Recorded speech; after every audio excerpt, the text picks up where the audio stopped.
So you just filed your LLC. That's awesome. But here's the thing. That's not the finish line when it comes to LLCs. That's just the starting point. And I see this every single week. People think, okay, I've got an LLC. I'm protected. I can do whatever I want. And that's just not the case. And if you don't run it right, you lose all the protections of what the LLC sets out. So my first tip is always have a separate bank account. Never mix your money. Once you start swiping your business card for personal stuff, you're basically just tearing a hole in your liability protection. Courts call this piercing the veil, and I call it you just made your life significantly harder. And second, you need to have an operating agreement.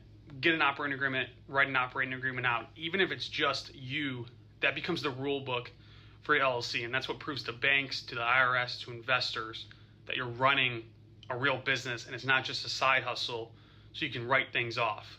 Third, sign everything in your company's name. So don't sign it John Smith. It's always John Smith, member of ABC Holdings, LLC. That one little line separates you as an individual from the LLC and from your business. And finally and lastly, keep records. You don't have to be some major accountant, but you do need receipts, meeting notes, something, because if you ever get sued, you don't want it to look like, oh, your LLC is just you with a different checking account. You need to keep that separation as big as possible. And I'm not trying to scare you to not have an LLC, but I see this every single day. People treat their LLC like a logo instead of a business. So don't do that. Just run it right and it'll protect you and do all the great things that LLCs do.